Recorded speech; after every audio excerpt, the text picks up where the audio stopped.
back today to do a DCP Tag video. I originally was a little bit worried about doing this too early, but now that we're less than 60 days out to the start of my program, even though we haven't received any kind of official word from Disney or any communication lately, I decided that I wanted to go ahead and film this today because I figured this would be a good time to at least get some more information about my program out. In case you weren't aware, the Disney College program is a about 5-month internship program, at least for the fall program that I'm doing specifically, where I take a break, a semester off from school, and I go down to Disney World and I work for them for a couple of months. So I'm going to talk a little bit more about the program and how I found out about it and my journey specifically in this video. So when I was younger, my older cousin Cindy did a program when she was in college, and she worked attractions at Epcot in Innovations West. I think she was on Some of All Thrills and something else, I believe. And so I remember seeing her doing it and seeing all her Facebook posts and like talking to her and everything, and I was just like, I want to do that when I'm older. So that was kind of my first exposure to it. And then when I was towards the end of high school, I had a couple older friends in college who did it, and they looked like I had a really good time, and that just kind of cemented in my brain that like this is something that I want to do when I was in college. So that's how I found out about the program.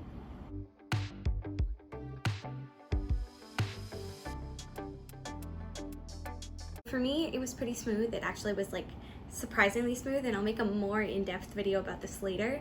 But the day that the application dropped, so I had already had all my information filled out on Disney's application website, at least the stuff that you can put in ahead of time is kind of like your resume.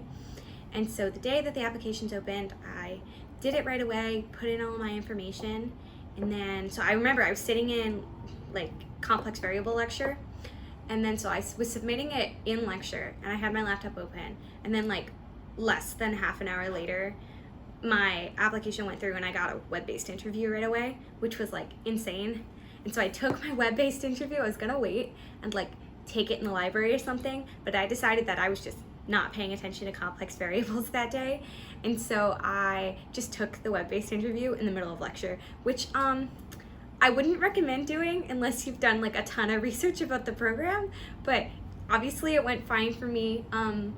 I'll make a more in-depth interview about those two parts of the application process, definitely, but the web-based interview is pretty straightforward. It's just kind of like use your brain and like make sure you're consistent about the answers, and just like if you're the kind of person that wants to work for Disney and is like good working with people, then it should be very easy for you. Obviously some people, like, you should definitely do your research, and some people might need a little bit of practice doing it, but I had no problem with that part. And what actually happened this year is that they didn't have like everyone go to a phone interview right away, because I think they had so many people go through the web interview so quickly. So I actually had to wait a couple of weeks before I could even schedule my phone interview. And then I scheduled my phone interview, and I'll make a more specific video about the dates and everything eventually, but this is just like a brief summary. So then I scheduled my phone interview, and then a couple days later I had my phone interview, and I remember it was a Monday morning and I had lecture later that day. So I like got to the library and like sat in a study room in the basement, and I remember I called someone before I did it to like make sure that I had cell service in there, and I had like 3 or 4 or 5 like note sheets of like questions that I'd answered. And I think I got asked maybe 2 of them, and I didn't even look up my note sheets because like my phone interview, and I really want to make an in-depth video about this, but it was like very different than what I expected it to be, and it was definitely more of a conversation than a phone interview, and we talked about a lot of things that I did not expect to talk about. So that was really enjoyable, and I loved it so much, and like I found the whole kind of application and interview process to be not that complicated. But however, I do know that like I had done a ton of research ahead of time, and so obviously that like set me up to be as prepared as I possibly could be. And I also had watched a ton of phone interviews ahead of time, so that definitely made me feel less nervous. I don't know if I recommend that for you if you're interested in applying specifically, because for me, like, I am a weirdo and I love doing interviews, like love doing sit-down interviews. And so it wasn't that scary for me. But some people say that they watch all these like phone interviews and then A, it makes them super anxious, and B, like they don't sound like themselves. They don't sound original. They just sound like they're saying what the recruiter wants them to hear. So you just gotta find the right balance between like being prepared and not feeling nervous and like being over prepared.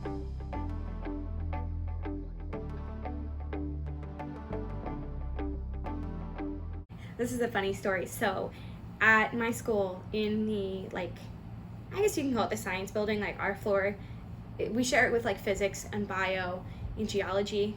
But there's this one like big room that's called like the HBH, and it's called a library, but it's not. It's more just like a big study space. And so I was sitting, and I knew that there was going to be a wave that day because there was the first wave, and I knew I couldn't get that one because like my interview was on a Monday and then the wave was on the Tuesday, and I was like, there's no way I'm catching that one. And then I knew that there was going to be a wave that day, and I was like, okay, I've got a good chance of getting this one. Like it might be the next one, but I feel like I have a good chance. So I was checking my email all day, and like I remember I was on Facebook and people were saying like what letter of their last name it was, and I remember that day I think they started on like both ends and then worked into the middle.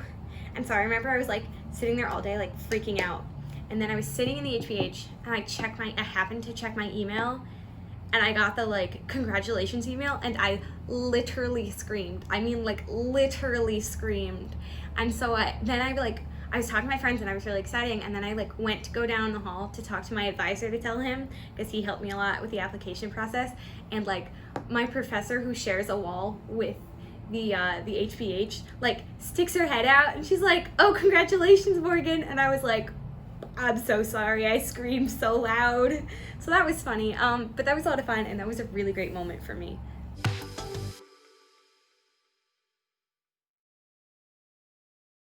I'm attractions, and I'm very excited about that, and I'm so looking forward to that, and I'm actually glad that that worked out the way it was. I'll talk later about like what roles I ranked and everything when I talk about the application process, but I think even though I would have really enjoyed the roles that I put in first choice, considering the way things are going right now, like I don't even know how that would have worked out. So I'm like really glad I got attractions.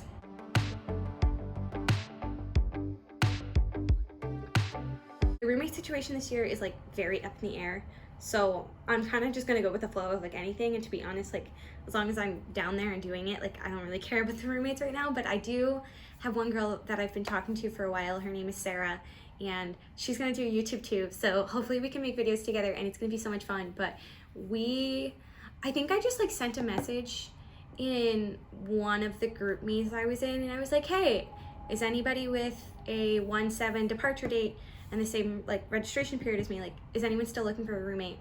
And she messaged me, and she was one of the first people that I was talking to that like we actually had a coherent conversation. Like you'll do this when you look for roommates for college or look for roommates for Disney, is that like you'll start messaging people and then they'll just like disappear. Yeah, which is like fine, and that happens because I think people realize like you get into a conversation and then you realize you have nothing in common, and you don't want to like have it keep going and have it being awkward. But Sarah and I had like a ton in common, and we had like actually like talked to each other on the phone, and she's super sweet, and I am so excited to live with her.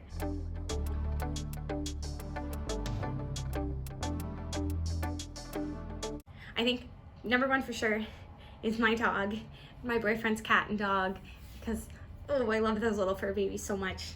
And then I'm gonna miss my boyfriend, which is like cliche or whatever. I mean, I guess it's like not that long, but it's a little tough because like I'm graduating this semester after I do this. So it's a lot of things are up in the air, and that's okay. But we've been apart for a while before, but this is definitely gonna be longer. And I'm gonna miss my sister. She was supposed to come down and visit me, but I don't know if she's coming anymore just because of the whole like corona situation. So I'll definitely miss her.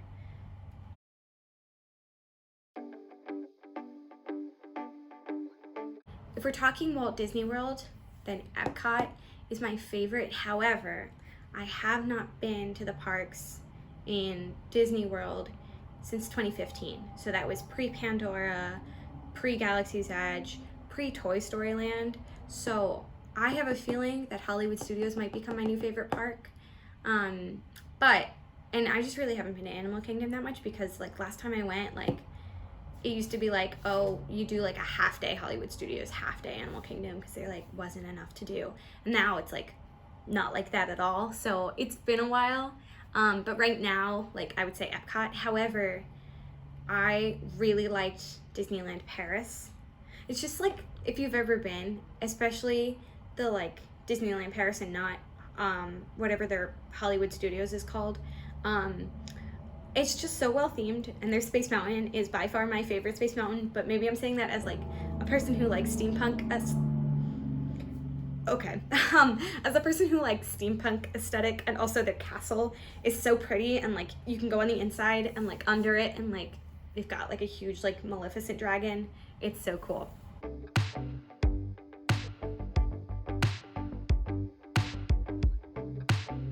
Maybe this is cliche, but like unpack. The kind of person who like likes to be settled into a place as soon as I get there. And then I don't really know how things are gonna go with us specifically as far as like, I mean, obviously you never get park tickets until later in the program. I definitely want to go to Disney Springs because I haven't been there in a while. And I was gonna say like resort hopping for that first week, but who knows if that can happen anymore. So we'll have to see. I think just like getting settled into where I'm living and like getting to know my roommates and like meeting people are my big like 3 things that I want to do right when I get there.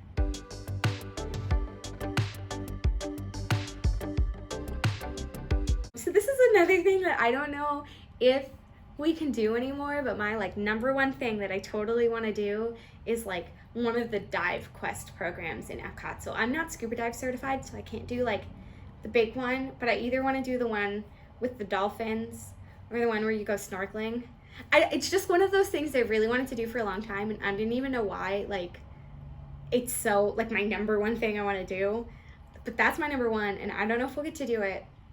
And my other things are also things that, like Mickey's Not So Scary was canceled, so that was on the list. But if they still have the Christmas parties, other thing I really wanted to do was audition for the Candlelight Vigil, which is another thing that's up in the air. But if I can, I'm definitely doing that because I would love to do that.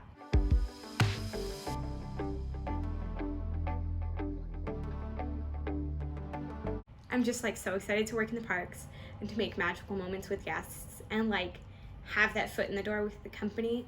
I don't think I've talked about this yet on this channel. I definitely will later, but like right now my like dream job is to work for Walt Disney World Industrial Engineering or Industrial Engineering for Disneyland. And I like, it's gonna sound so nerdy if you don't know what I'm talking about, but I like really want to do operations research, especially like with queuing on rides and like queue design and just like fast pass distribution, stuff like that. It's gonna sound totally nerdy, but so that's why I want to like get my foot in the door and experience the rides and, you know, get that side of guest and cast member experience like in my head and like firsthand experience to take with me if I do end up pursuing that. So yeah, that is all 10 questions on the DCP tag. I hope you have enjoyed this video. If you could subscribe, that would be super awesome if you're interested in more content like this. And if you like the video, please give it a like and comment me down below anything that you related with or something that was on your bucket list for Disney or what your favorite Disney park was. Thanks, guys.